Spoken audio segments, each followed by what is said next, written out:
Hi, this is Kimberly Reuter, business advisor and supply chain expert, and welcome back to my podcast, Supply Chain Wake Up. Yeah, we got it this time. We've been doing some rebranding. I've been struggling with the new name. I love it, but sometimes you get married to an old name and it takes a while to transition. And you'll also notice we've been doing some changes here in the background, still working on that chair. I promise I'll get to it soon. But today, I want to talk to you guys about packaging and specifically about shipping packaging and what you communicate to your customer with your packaging. Because here's the thing, most companies don't think about this. As I told you guys, I'm working with a startup, which we will start talking about more soon.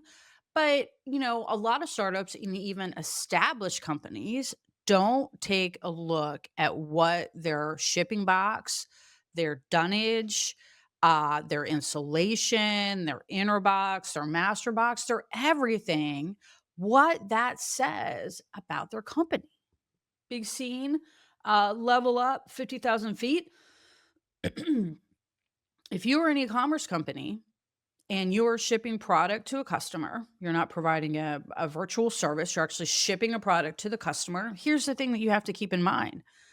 When your customer receives that box, that is their first physical experience of your company. When they touch that box, that thing that shows up on their front porch when they open the door, that is their very first experience. Their first visual experience is when they put their eyes on that box. And we don't think about that enough because we think about websites, we think about product pages, we think about videos, we think about drones, we think about celebrities, we think about ads, we think about all this bullshit that's virtual. But most companies don't take a lot of time to think about the one physical experience your customer's going to have. Now, Tiana has a great story because she was working with me at Amazon in operations back when we first started doing the promise date and we discovered some issues with our packaging. And that particular issue was that we were not using thick enough tape to keep the box held together. And the customer experience of that was packages were delayed because they were getting stuck in transit because they were popping open. And two, customers were getting a package that looked like it had been opened and possibly been tampered with. And they didn't like that. So that is a great example of where the tape we were using was communicating a bad message to the customer because we were not delivering it on time. And in addition to that, sometimes when they're getting it, it looked like somebody had been in their box. So they didn't like that. So that's just a real quick example. So let's talk a little bit more about packaging and what are the things you need to think about when you're coming up with your packaging options and solutions.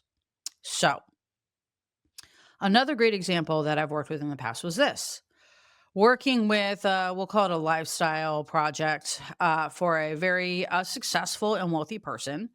And they were really focused at the very beginning of this project on being eco, being environmentally friendly, the way the product was harvested was very specific. And they did a lot of work communicating and associating the brand with B Corp corporations and eco and environmentally friendly organizations.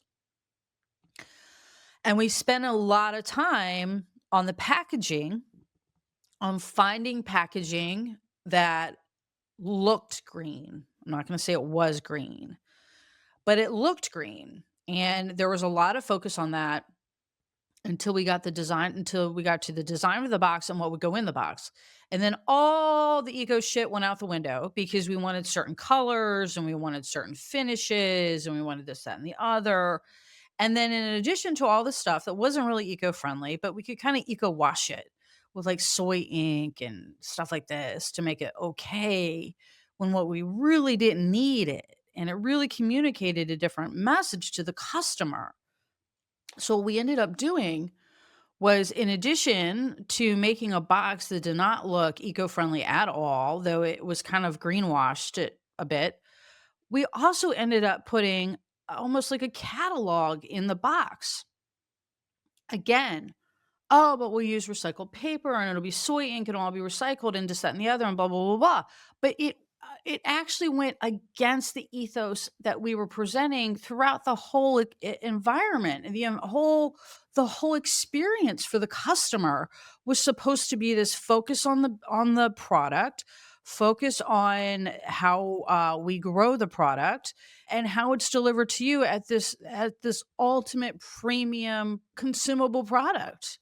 And we shifted all of our focus onto making a box that did not ship well because it was white, putting in material that nobody wanted and threw out. In fact, customers even question it, like, why are you putting this in here? I didn't ask for this. Like, why are you putting all this marketing material in my box? And so we started to almost contradict ourselves. What are we doing? Are we really a company that is growing and harvesting a product based on these very environmentally sound and passionate principles? Or are we just a company trying to sell a product and we're going to market the shit out of it and we're pretending that we're green? And that's really where the question came to. And you could start to feel the inauthenticity the further we got into the project and the closer we actually got to the customer, which was super strange. Okay. So, number one, and I tell you guys all this all the time, should be doing it anyway. What is it that you stand for? Before you even started building your brand and your colors and all that shit, what is your product actually about? What is your company about? What do you stand for? Is being environmentally responsible part of your product? First, decide that. Is stewardship for the environment, any type of environment, air, water, land, whatever it is, animals, is your product involved in that? Is that important to you? And is it important to your customer? Okay. So that's number one. You have to define that because if not, just be doing stupid shit. Nobody will care. Okay. You'll be doing weird shit and it won't resonate. Okay. So that's number one. Number two, does my packaging communicate that message? Okay. And sometimes we can't. So as an example, I work a lot with frozen foods. I'm working on my third or fourth frozen food startup, believe it or not, in 10 years. That's pretty amazing. But I've mentioned to you guys, like we're going through our packaging here, and one of our things, like the company, it's a 135-year-old company, stewardship for the Chesapeake Bay is what they are all about, 100%. It's what they think about, it's what they work on, and it is everything that they do. But they've never done direct to consumer. So when we start to look at direct to consumer for them, we say, well, okay, if you're going to do direct to consumer and we need to ship stuff out to the customer, stewardship for the Bay has always been something that's been important to you. But do you think it's important to your brand? Do you think it's something we want to make as a part of your brand? And if you do, we need to consider these types of things for our packaging. Nothing is more of a turnoff than getting a box of styrofoam. Unfortunately, when it comes to sending a cold product, the options are limited. There is a very good product we're going to be testing here soon. I don't want to say yet if it's going to work, but we did find a product that is a post-consumer and compostable insulator that hopefully will work. But for most people, most companies, it is cost prohibitive. And outside of this product we're testing right now for our frozen oysters on the half shell, they don't perform. We haven't found anything that performs and keeps the product safe and frozen. Okay. So we have to make a decision. Is recycled product part of our brand? And is it the most important part of our brand? And the answer is this. For this company and product, and I would say for any company that is dealing with a frozen product, that you want to be frozen there, the first and foremost is product safety and consumer safety. So the first thing you're going to do is only use the packaging that is safe for your products. And this is kind of the exercise we've been going through here is, we above all will make sure that we only ship a safe product. But number two, we would like to be green and eco as much as we can. So we're going to try. And fortunately, we're kind of making it work right now. So we're excited about that. But we had to go through the exercise to decide if that was important enough for us to pursue it and try to find the right packaging. And if we could, do we make that part of the brand and the message that we send to our customers? And if we can't, how do we communicate that to our customers? Because there may have been a situation, and there may still be a situation, where this brand and this company who's been around for over 100 years are all about conservation and stewardship. That really is what they're about. We may have to use styrofoam. Like, I hate it, but we may have to because we are putting our brand, our customer safety, and our product quality above being green. We would love to be green, but we are not a green company. That is not what we're built on. We do it, we believe in it, and we're going to do it as much as we can, but we're not going to greenwash. There's a lot of conversations and research that went into this. So let's talk about this a little bit more and how this affects other companies. A bad example that I have seen are companies that are trying to be high end, luxury products, purses, food, cosmetics, perfume, what have you. You're charging a premium to your customer. And in a lot of startups, because they rely on their 3PLs to tell them this, they are trying to save money. They just don't know. They didn't take the time to test it. End up with a really shitty box and product and presentation. So let me tell you something. If I am paying $150 for a bottle of shampoo, I don't expect to see that thing rattling around in a big old box surrounded by, some bubble wrap. No, I expect that to be wrapped in some sort of eco product, hopefully some paper, snugged into a box. It's carefully in there. It's not sliding around everywhere. It's not damaged. It didn't leak. None of those things. Now, if I bought that same $150 bottle of shampoo, it's 70% off on Amazon. I'm all right if it slid around a little bit and it's some bubble wrap. I ain't gonna lie about it because I got it on a discount. See what I'm saying? So you have to think about what your product message is, what your product is about, and how you want to communicate that to your customer. And what does your packaging say about you?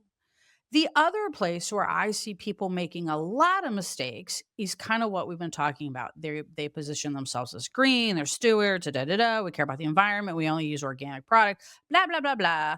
Whatever their story is, that they're trying to make an environmental play because that attracts a certain customer. Given we all know about it, no harm in it, right? But then we get to their packaging. It's not recycled. It's full of plastic. They're using styrofoam. It's not sized right. They're using, overnight shipping and some of the most carbon expensive shipping options. And all of these things that do not actually carry for the message to the customer. It doesn't actually carry to the customer. Yes, we care about the environment. We're focused on only using clean ingredients and clean products. But here's your box full of styrofoam peanuts that are static all over the place. They're stuck everywhere. We can't get rid of them. They're total trash. Or here's all the styrofoam packaging we put in for your individual product that does not communicate what we say that we stand on. So the packaging is the proof of the pudding, to be totally honest with you. You can say whatever you want on your website. You can do whatever you want on your website. You can preach whatever you want on your website. You can have FAQs out your butthole on your website about how green you are. But if you ship to your customer packaging that cannot be recycled, that is not post-consumer, and that is generally bad for the environment, you are contradicting yourself the minute the customer sees the packaging. The minute they see it, you have contradicted yourself. Now, should you try to be all those things? Absolutely. There's so much freaking corrugate and shipping going around in this world. And oh my God, I remember during COVID, I thought the world may actually run out of corrugate. I really did. There is so much being shipped to people's homes now. So much post-consumer waste coming out of direct to consumer. So, yeah, should you use some environmentally friendly packaging? Please. If you will notice, the big guys are trying. They're doing post consumer cardboard, they're doing the airbags, they're doing paper, they're doing stuff that can be recycled that will eventually break down. They're trying. So, yes, if it is available to you, please, please use environmentally responsible packaging. But don't pretend you're doing it and don't break your brand by trying to do it. That's another another great bad example of companies that actually have a great brand but go too far with the recycling and the post-consumer packaging and cheap packaging. And it actually hurts the brand because you went way too far. And now the shipping is off and it feels funny and the box looks flimsy when they get there. So it's about a good balance. Number 1, you have to understand, what is your brand about? What are your principles? What are they? Is customer experience above all? Right now, we're working on a project and we're looking on packaging, and the owner wants it to look like a birthday present when it gets opened. And you know what? Damn it, we're going to make that happen. We're going to make it as green as possible, but I don't know. But what is it about your brand? What do you communicate? What do you stand for? And then, does your packaging communicate that? Does it carry your brand forward all the way to your customer's doorstep? Now, I'm not talking about, you ain't got to go out there and get all fancy, all this and custom that, da, da, da, da. But you know what? Some custom printed tape goes a mile long. It's very useful. It really is. A nice, sturdy box with good tape that looks good when it arrives on your door, that's not all dented up. It's good customer experience. These are things to think about. Now, every Amazon box you get does not look like that. Amazon has become notorious for, we're just glad it got there packaging. That's what Amazon does. We're just hoping it's going to get there. But that's not it. But that's Amazon's play. Best price, best selection, best service. They're not about luxury. No. They're okay if their box looks like shit when they get there, as long as the product looks okay. Okay? So, if you're a direct consumer business, and you're thinking about shipping or you have been shipping and things don't feel right, look at your packaging. What does it say about your brand? Because that is the first time your customer has a physical experience. So you got to be on it, right? All right. That's all for me. Peace out, y'all.